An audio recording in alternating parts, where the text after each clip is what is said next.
President. There we go.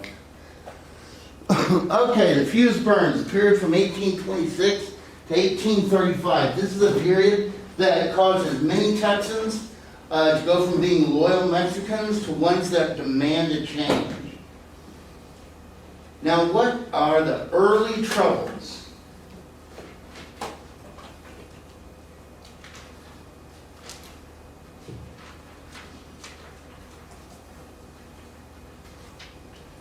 Well, if you want a center point that marks this change, is the Fredonian Revolt.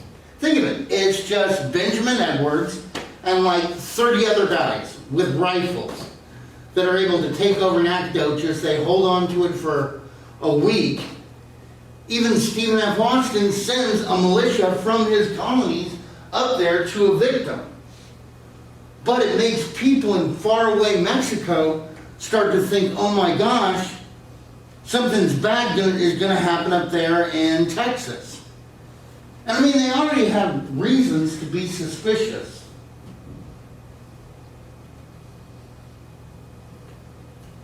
They remembered attempts by the United States to acquire Texas by purchase or otherwise.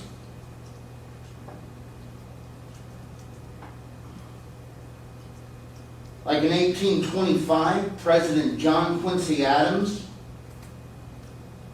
offered Mexico $1 million to make the border with the U.S. the Rio Grande River.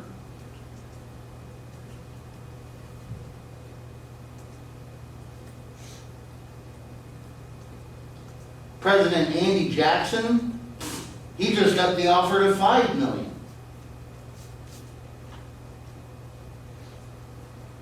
So Mexico had a little reason to be nervous.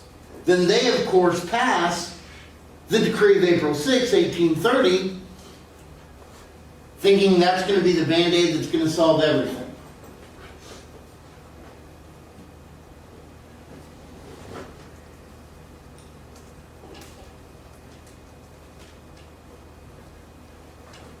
Meanwhile, rather than solving things, that makes a lot of the Anglo-American colonists feel like, what the hey is going on? We haven't done anything wrong. And then when President Guerrero gets into office and he abolishes slavery,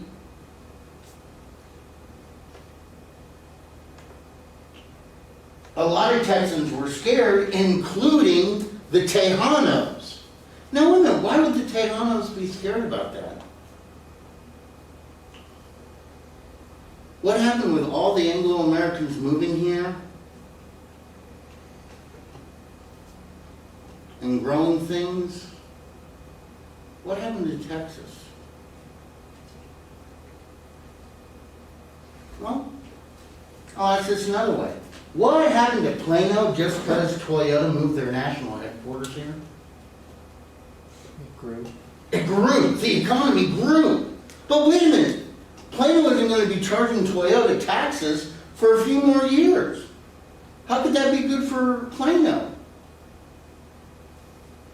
Well, they might not be charging Plano taxes, but you work at Plano, hi, we're going to tax you. Oh, and by the way, you got to shop at the grocery store, which now is receiving a heck of a lot more business because all these new employees are going there. So you need more employees so you can hire more people so you can flush more the wealth into the economy itself. She's going to need clothes. She's going to need to buy a car. Everything. Growth creates growth creates growth. And these guys were coming down, even though the ratio, early on, the ratio of slaves to free people was kind of high. By now, there was like 1,000 slaves for 10,000 people. So 10 to 1 instead of like 1 to... It was 400 slaves to 1,200 people. I don't know what the ratio, 1 to 3. Oh, and by the way, Jared Gross, the guy who was the businessman who brought all that stuff to Texas, remember, he owned like about 90 of those slaves. And you had other large slaveholders. That wasn't really reflective of the average. Anyway, when President Guerrero abolish slavery, it was only through the quick actions of like our political chief, Ramon Mosquiz, that earned an exemption for Texas.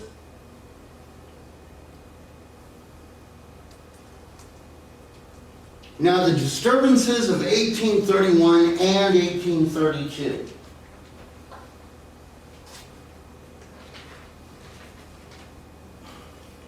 If one remembers, way back when Stephen Austin first started his impresario contracts to attract more settlers here, basically Mexico wasn't going to charge tariffs on Texas for a period of 7 years. Well, that 7 years was coming to an end in 1832. But now we have to deal with the reality of basically the powers of the national government, the powers of state, especially when it comes to like the collection of taxes and the issuance of land titles.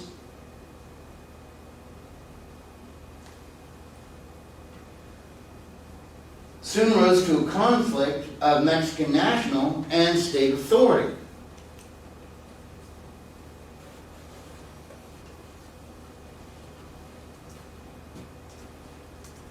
The custom officer for all ports east of the Colorado River was George Fisher. Fisher was born in Hungary in 1795. He entered the priesthood, but he soon became a revolutionary, fighting for Serbian independence. And when his legion broke up, he traveled to America, where he became a citizen and lived there until 1825,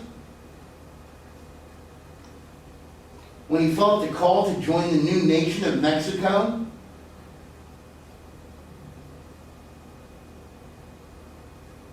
By 1829, he tried to get the impresario contract for the lands that Hayden Edwards had failed to colonize.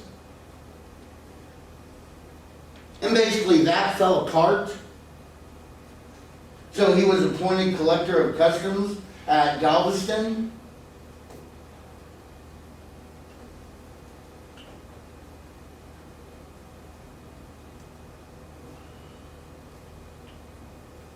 And meanwhile, a military post was being established at Anahuac, a bluff overlooking the mouth of the Trinity River.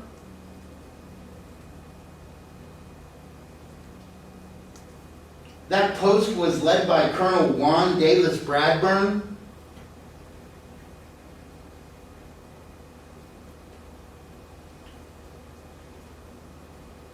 Who actually also was an American. His American name was John Davis Bradburn. And just like Fisher, he had gone down to help fight the Mexican Revolution.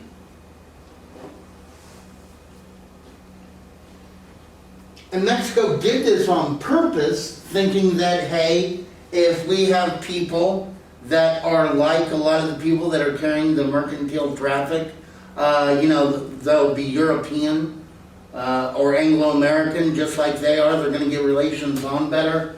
Well, no, didn't work out that way. Juan Davis Bradburn had about 40 men posted up at Anahuac. He was also in charge of the troops down at Fort Velasco, but we'll get to that in a little bit.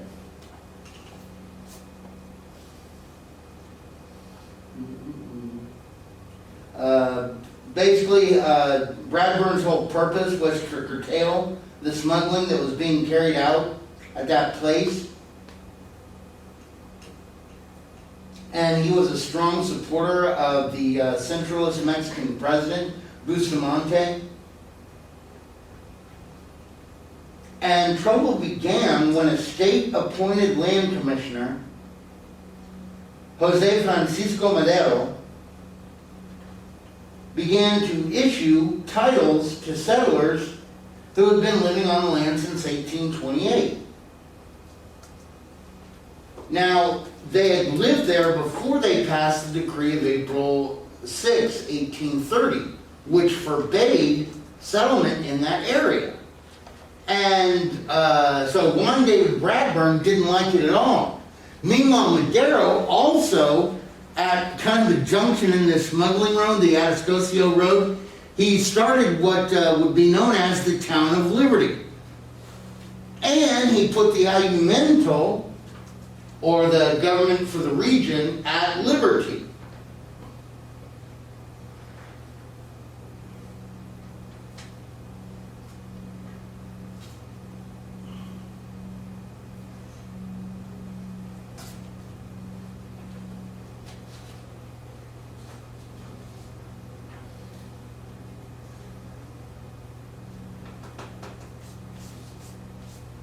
In November of 1831, General Manuel Miguel Iteran moved the Ayuntamiento from Liberty to Anahuac.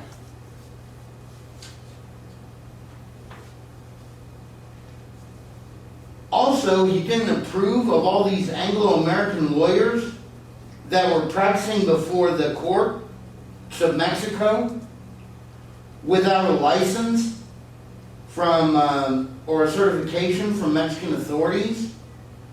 He ordered Bradburn to inspect their licenses.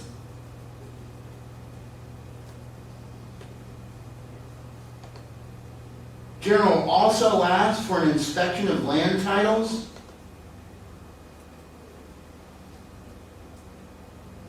And he ordered George Fisher to begin collecting duties from all the ships already in Brazos River and Galveston Bay.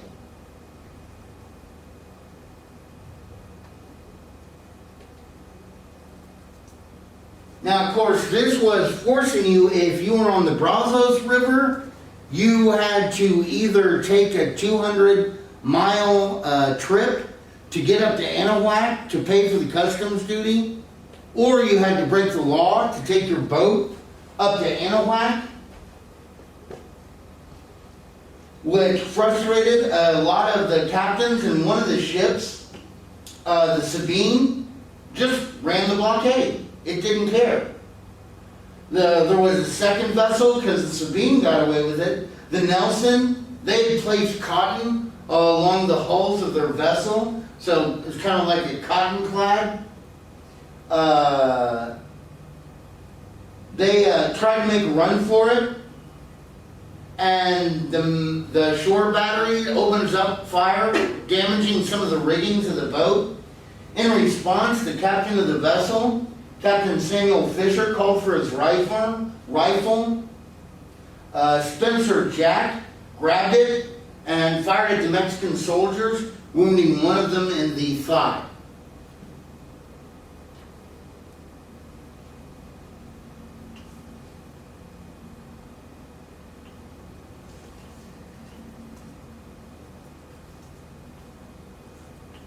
Further trouble stemmed from Anglo-American animosity against Bradburn and his troops, some of whom were former convicts that were sent to the frontier to do the heavy construction work in order to earn their freedom. At his peak strength, Bradburn had had less than 300 men under his command, both at Anahuac and at Fort Velasco on the Brazos. And of this number, probably fewer than 20 were the convict soldiers.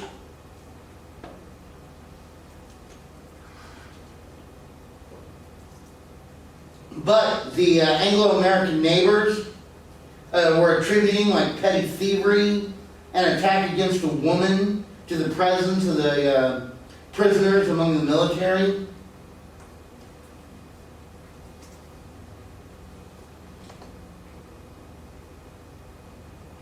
Bradburn had also incorporated 2 or 3 runaway slaves that had run away from Louisiana to his garrison.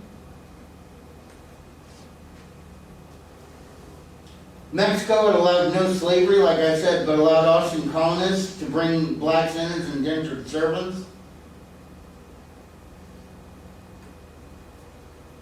And a slave catcher arrived because he wanted to get his slaves back, because some of the runaway slaves were his slaves. And he's unable to get them. Bradburn won't turn him over. He hires himself a lawyer that had just abandoned his wife and child in Alabama to show up in Texas to make a fortune for him. William Barrett Travis. He gets William Barrett Travis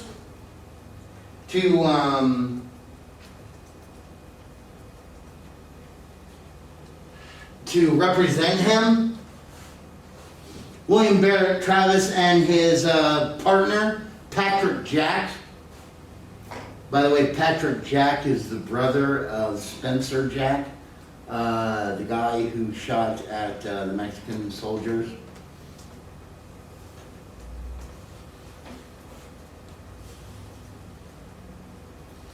Jack County is actually named after those brothers.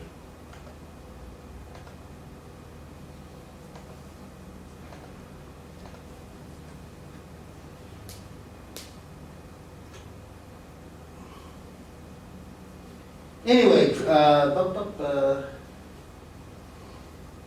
Patrick Jack had already antagonized Bradburn by starting a civil militia, contrary to Mexican law, to fight the supposed Indians, but really was to threaten Bradburn. Bradburn had briefly incarcerated Jack for parading the militia one time.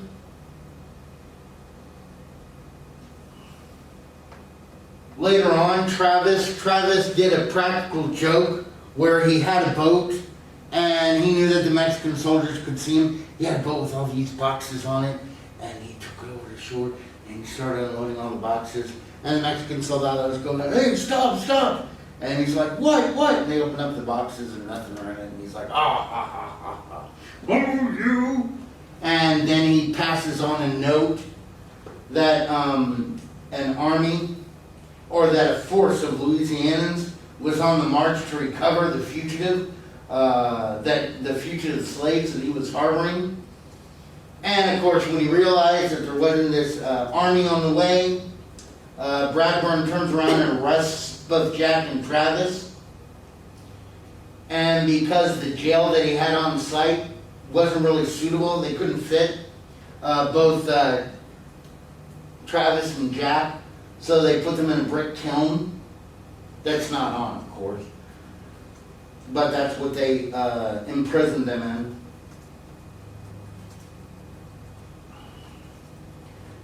And Brazos Valley Hotheads organized a rescue force of perhaps 200 men who reached Turtle Bayou about 6 miles north of Anahuac on June 9th, 1832. And on their way, they captured Bradburn's entire cavalry and held them hostage, planning to exchange them for Travis and Jack and a couple of others. Bradburn was arrested. After a day of skirmishing, an exchange was arranged by the rebels, most of whom withdrew to Turtle Bayou, where they released the captured cavalrymen. And when Bradburn discovered that not all the insurgents had evacuated, as they had promised to do so, he refused to release his prisoners, but instead said that he'd basically set fire to the town, which leads to another skirmish.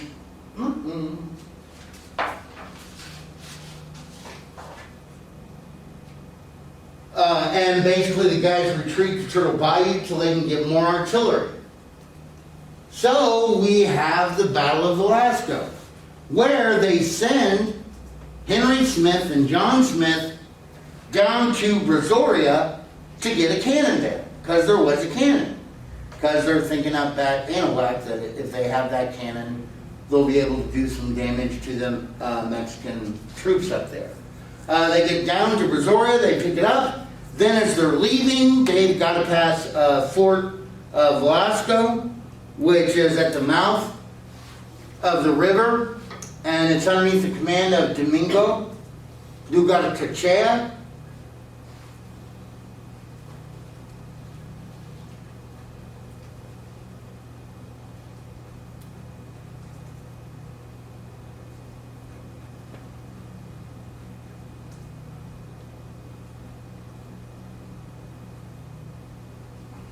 And basically on June 26, 1832, you have Fort Velasco, which is under attack by the ship as well as by a land force.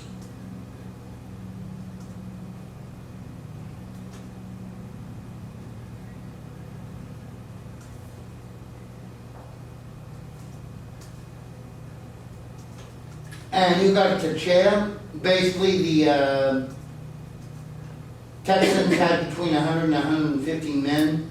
Mexico had between 91 to 200 soldiers. And you've got Techea and his garrison were basically forced to surrender when their ammunition was exhausted. The Texas casualties, some say there were 7 killed, 14 wounded. 3 of the 14 later died of their wounds. The Mexicans had 5 killed, 16 wounded.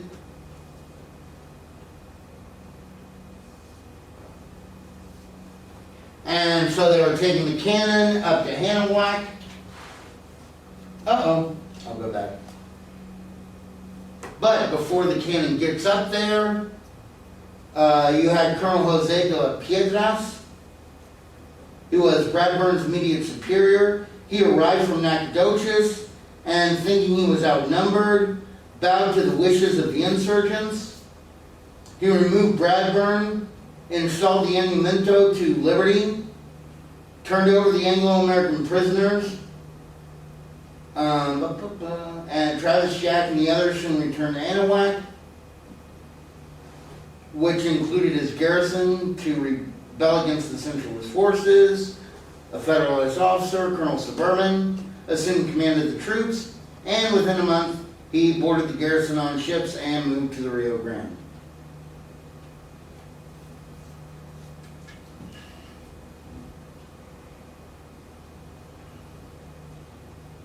Meanwhile, in Mexico, we've got things going on. Basically, Antonio Lopez de Santa Anna, a guy who was the military governor of Yucatan. Well, he'd been a soldier all his life. He'd come up here to Texas with Joaquin Dalindondo, the butcher, to help put down the Gutierrez-Magee expedition. But he had risen his way up to become the military governor of Yucatan. He then becomes the governor when it's pacified, kind of retired from the army.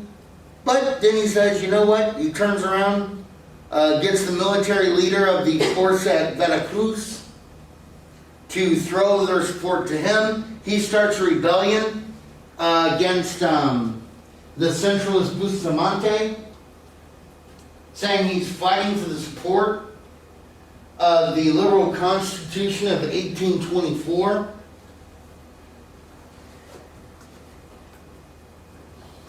Now remember, guys, when I'm talking about liberal here, this is very important. When I'm talking about liberal, I'm talking about the classic definition of liberal, which means the modern definition of liberal is freedom through government. Government will give you all this stuff. Classic definition of it is freedom from government. Basically wanting very small government. And the liberal Constitution of 1824, very federalist, meaning that you have national powers, but most of the power is at the state and local level. It's kind of like we're a federal republic.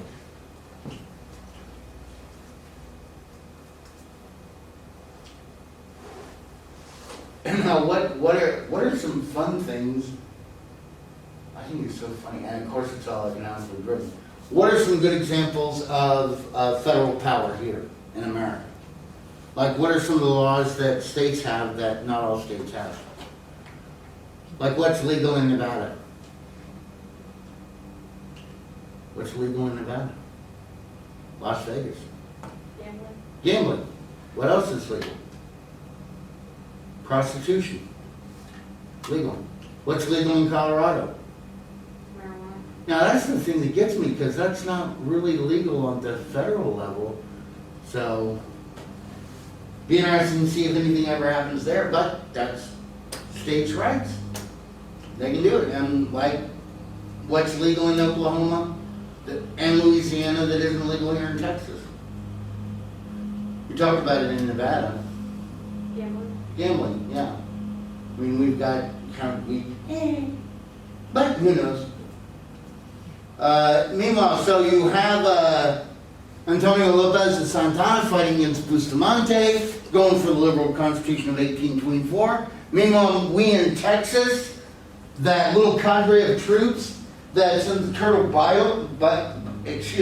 that's at the Turtle Bayou, issued the Turtle Bayou resolutions, which explained that the rebellion was against Bradburn as part of a reform movement for the Federalist General Antonio Lopez de Santana, who had recently won a victory against Bustamante at Tampico. So Santana was our hero. Yeah! And I told you about this stuff. I told you about it in an earlier slide. Colonel Jose de las Piedras returned the Alimento to liberty, released the prisoners.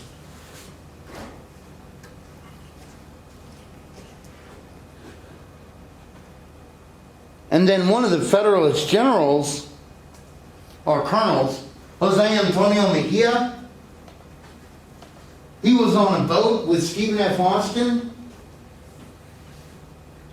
He was coming back from negotiations down in the interior. And he wants to see if all of this pro-Santana stuff is correct. And they arrived at Brazoria, where he was greeted to a lavish reception. I mean, you had cannons firing salutes to him. And a dinner and a ball were held in his and Santana's honor.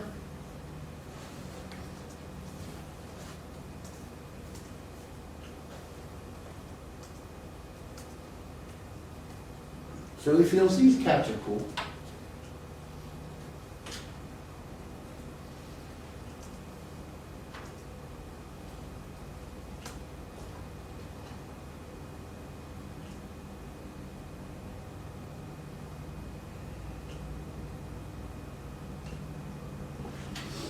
Okay, so you go and you did this stuff and you got some of what you want, so now we've got to solidify our advances. So you have the conventions of 1832 and 1833.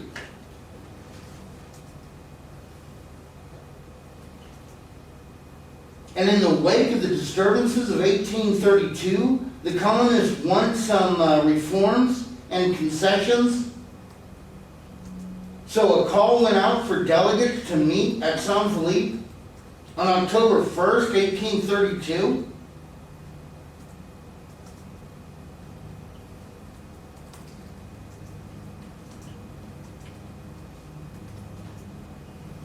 Sixteen districts responded, sending a total of 58 delegates.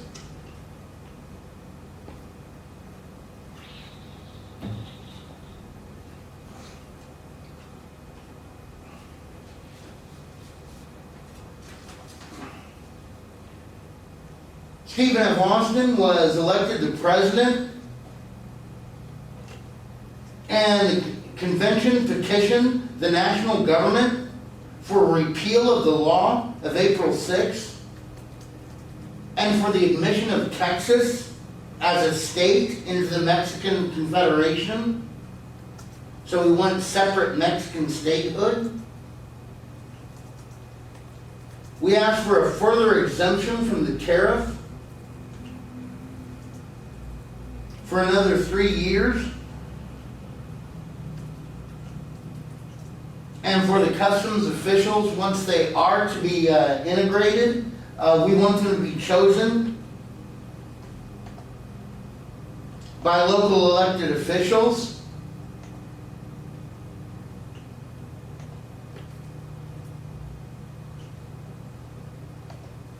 It also called for a commission to study the Cherokee and other natives that were living in East Texas.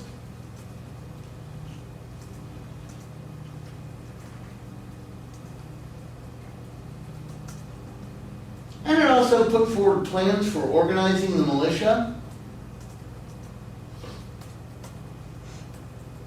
Now these petitions, however, they sign this thing up and ship it up the political hotline, and they were never even seen by the national government, however.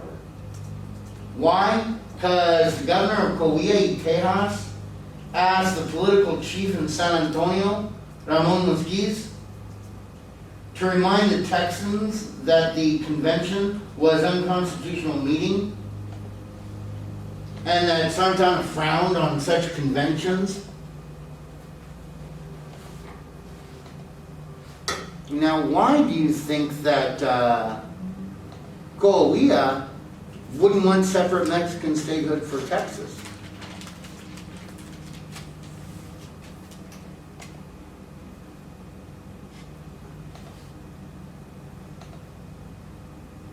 Why would they not want separate Mexican statehood for Texas?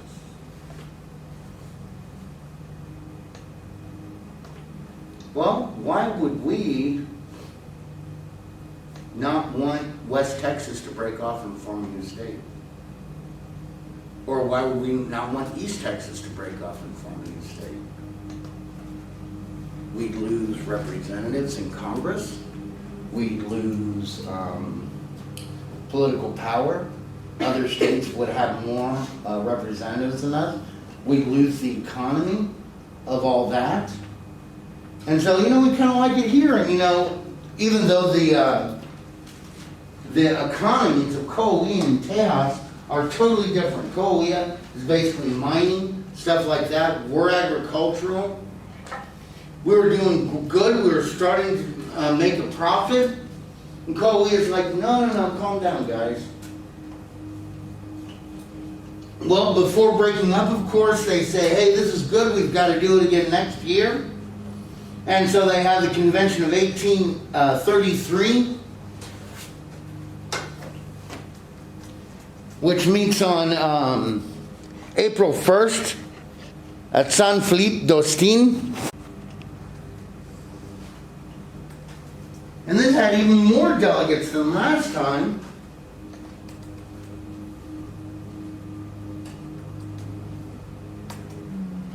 You had like William Wharton, who was elected president of the convention, beyond Stephen F. Austin. You have David G. Burnett, who would later become our ad interim governor during Revolutionary Days / president, I suppose. You even had a newly arrived, and David G. Burnett, by the way, wrote a very eloquent article that was included on this, on the need for a separation from Coahuila, Texas, and basically that we were ready to rule ourselves.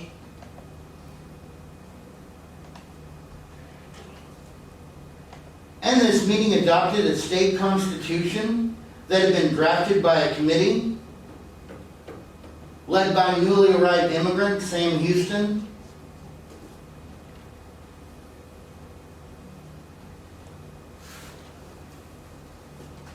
And so they get all this stuff together, they pass it, and they're all excited, and they give it to Stephen F. Austin. And they say, go give it to the president. Now, why did they choose Stephen F. Austin?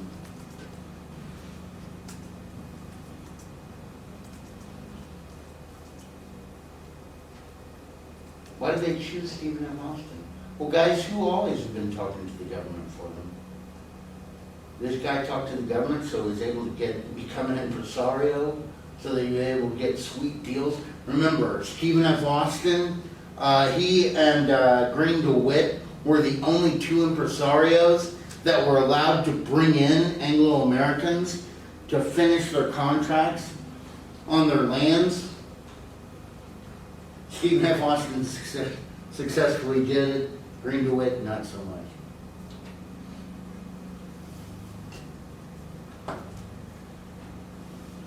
So Stephen F. Austin arrives in Mexico City on July 18th, 1833, and he found a city full of chaos and confusion. Santa Anna, who had been elected president in 1833, had pretty much refused to take office. Rather, he led his vice president, Valentin Gomez Farias, Valentin.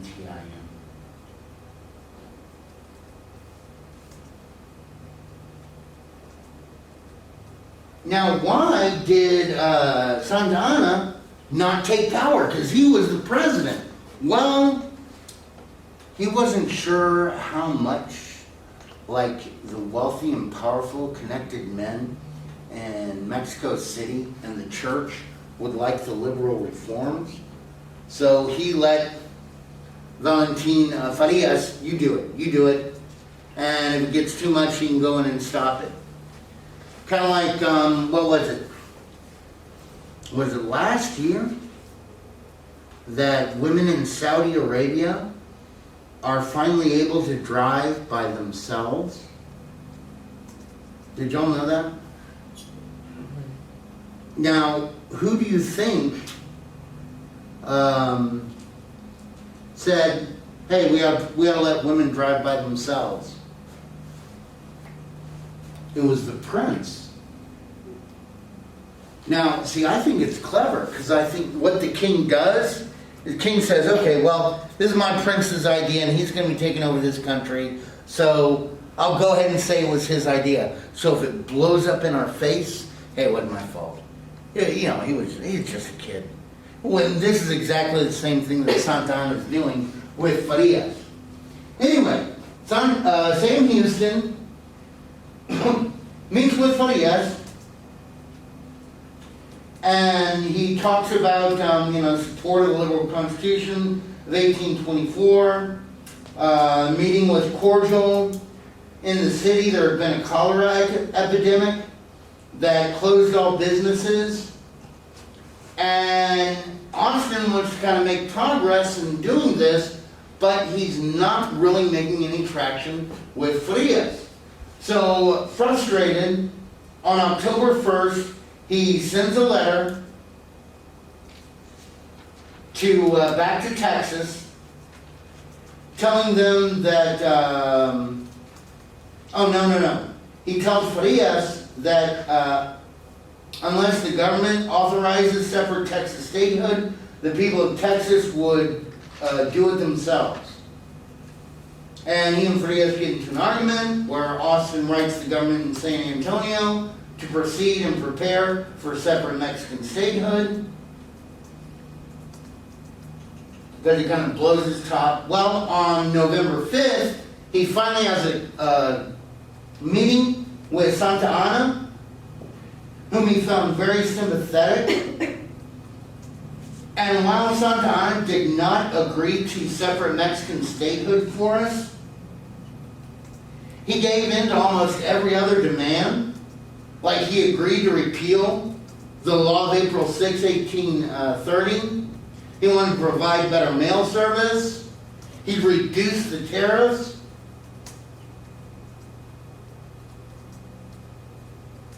So we don't get separate Mexican statehood, which we really wanted, but we get almost everything else.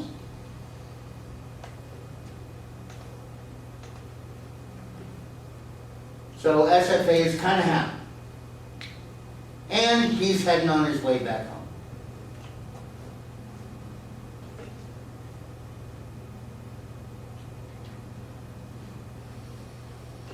And it's on his way back home that all of a sudden he's stopped on January 3rd, 1834. And he's ordered to go see the commandant at Saltillo on a matter of business. It's then and there that he was placed under arrest and taken back to Mexico City. The reason for his arrest was because of that letter to San Antonio he'd written in October, telling them to make preparations for a separate state government. Lawyers Peter Grayson and Spencer Jack would try to work to get his release. He was let out on bail in December of 1834, and he's released by July of 1835.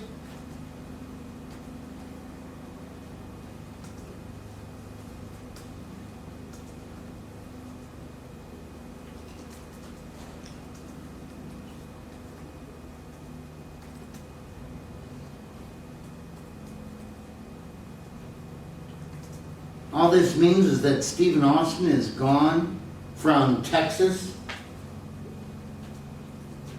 during a kind of pivotal 2 years.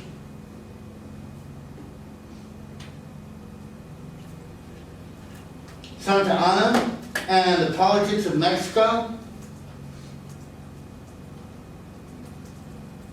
He was born in Jalpa, Veracruz in 1794. Santa Ana became a cadet at age 15.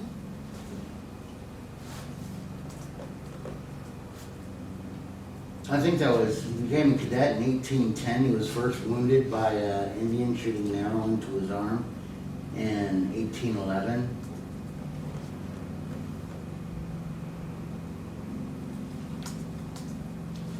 He was up here with Joaquin Dalindando, the butcher,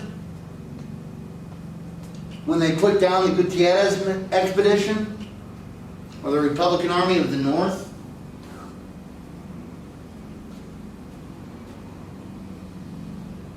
In January 1832, he prompted the military leader in Veracruz to start a revolt. He became the leader of these revolutionaries, and soon forced Bustamante to abdicate the presidency.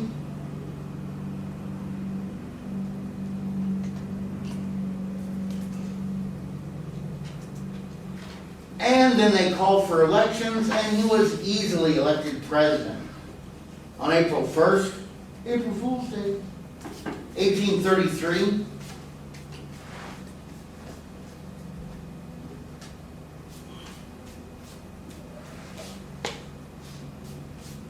Next slide. But like I told you, he was very astute. He switched from being president to letting his vice president rule more than 7 times in 1 year.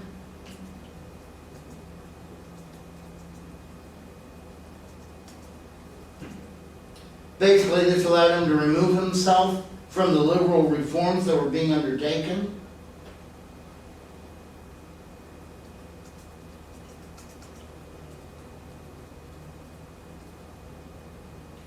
In April of 1834, he returns to power as president, and he makes himself dictator.